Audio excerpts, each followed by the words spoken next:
एक ही दिन हुआ है, बल्कि 24 घंटे भी नहीं हुए और पूरे हिंदुस्तान का दिल ऐसा है जैसे टूट गया हो।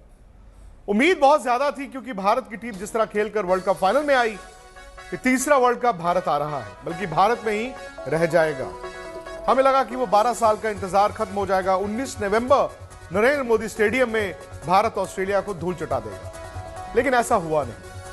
अब एक तरह से आप ये कह सकते हैं कि यार बेटर टीम जीती, जो टीम डिजर्व करती थी वो जीती। आप ये भी कह सकते हैं कि भारत की टीम ने 10 मैच बड़े जबरदस्त खेले, we are proud of the team. या फिर आप ये भी कह सकते हैं कि जब तक आप 100% जीत ना हो वर्ल्ड कप मिलता नहीं है।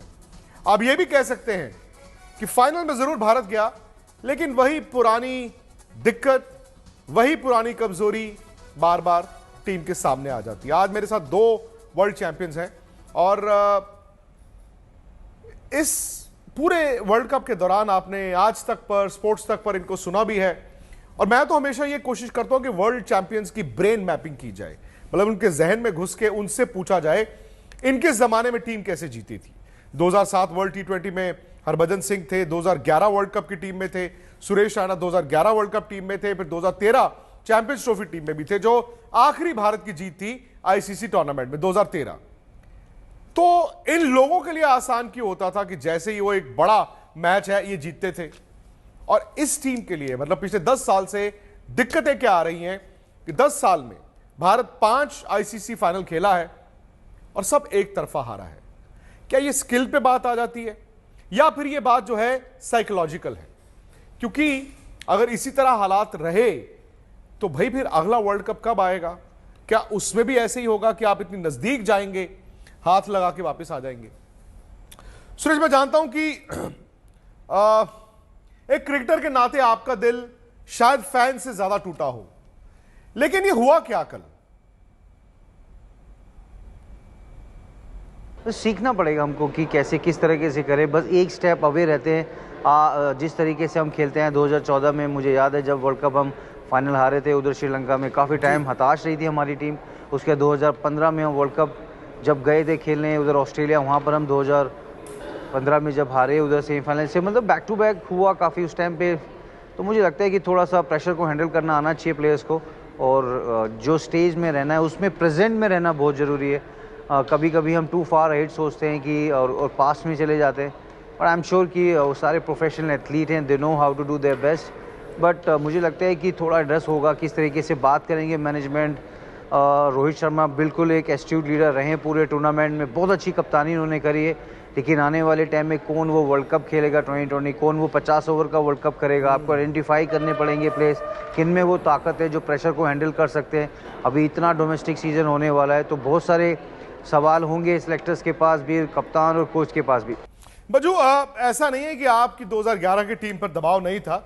आप 7 में तो पहले दौर में टीम हार गई थी, 3 में फाइनल खेल के हारी थी, लेकिन क्या हुआ कि वो जो दिक्कतें थी उसको आप लोगों ने मतलब उसको ठीक किया। फिर आप 2011 में आए, उस वक्त भी तो उम्मीदों का पहाड़ था, पूरा हिंदुस्तान कहता था वर्ल्ड कप जीतना है। इस बार भी वैसे ही था। और मेरा तो ये मानना है कि ये ऊर्जा भी बनती है, लेकिन आपको लगता है कि नॉकआउट गेम्स में जो पिछले 10 साल में चल रहा है, ये ऊर्जा की बजाय इतना दबाव लेकर आता है, खिलाड़ी उस दिन उठते हैं, एक डेस्परेशन होती है पूरे मुल्क को जीतना जीतना जीतना, और आप ज्यादा कोशिश करते हैं और ज्यादा कोशिश के चक्कर में आपके हाथ पैर फूल जाते हैं?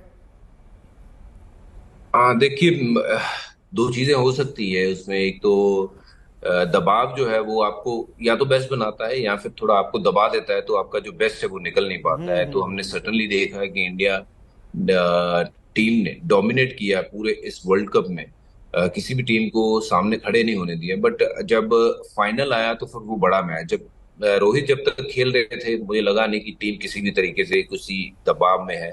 बट रोहित के आउट होने के बाद जैसे फिर 3 विकेट गए, उसके बाद सडनली जो वो 8 रन प्रति ओवर हम भाग रहे थे ना, वहां से धीरे धीरे धीरे धीरे करके हम 3.5-4 पे आ गए। तो वहां बहुत बड़ा डिफरेंस क्रिएट हो गया, क्योंकि हम कहाँ 8 पे भाग रहे थे और कहाँ हम 3.5-4 पे आ गए, 4 पे आ गए। तो वो जो था ना फेज, मुझे लगता है कि वहां हमने थोड़ा सा बेहतर क्रिकेट खेलते, 6 सवा 6 पे भी रहते तो भी 280 के करीब रन बनते इस पिच पे, तो मुझे लगता है कि things would have been different. और आई बिलीव थोड़ा प्रेशर तो जो है वो फाइनल का ज्यादा ही होता है, पर ये बात भी पक्की है कि फाइनल आपको खेलने का मौका तभी मिलता है जब आप बहुत निडर होके खेल के फाइनल तक पहुंचे हो।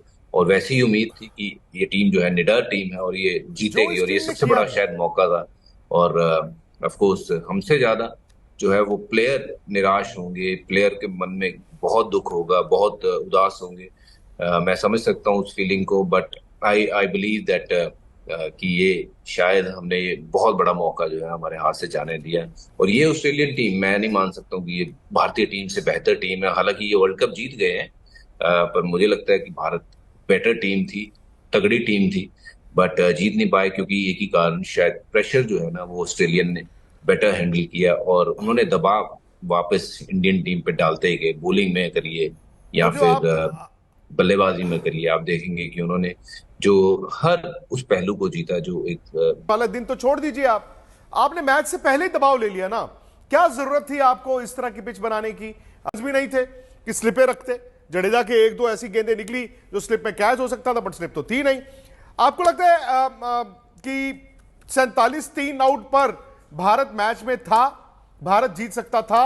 या फिर आपको ऐसा लगता है सुरेश कि भारत जैसे ही रोहित शर्मा आउट हुआ वो नाजायज दबाव बाकी बल्लेबाजों ने अपने ऊपर ले लिया? क्या वो टर्निंग पॉइंट है इस पूरे फाइनल में अगर हम पीछे मुड़ के देखें? जो रन्स बने बोर्ड पे, आई थिंक 241 रन में आप वो प्रेशर नहीं बना सकते जी। जिस तरीके से 80 पे 3 जरूर गिरे उनके, लेकिन जिस तरह से बैटिंग करी ऑस्ट्रेलियन बैट्समैन ने, जो प्रेशर हम बोलते हैं कि कामनेस को जिस तरह से हैंडल किया और जो रोटेट करे थे स्ट्राइक, आई थिंक वो सबसे हाईलाइट ऑफ द गेम मैं कहूँगा।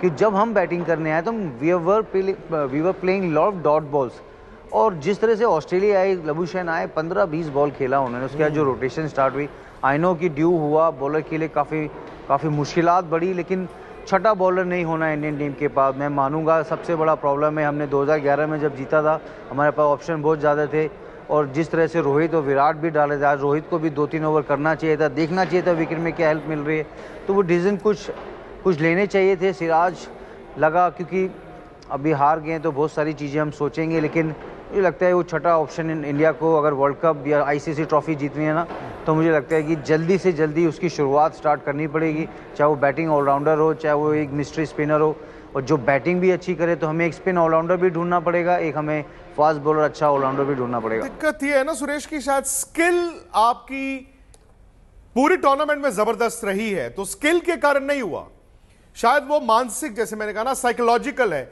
जब आप बड़ा मैच बना लेते हैं और उस बड़े मैच में आपको फियर ऑफ फेलियर आपके ड्रेसिंग रूम के बाहर टंगा दिखता है। अब देखिए बज्जू, आप रोहित शर्मा जो बैटिंग कर रहे थे श्रेयस अय्यर के आउट होने के बाद, कैसे एकदम दुकान बंद हो गई।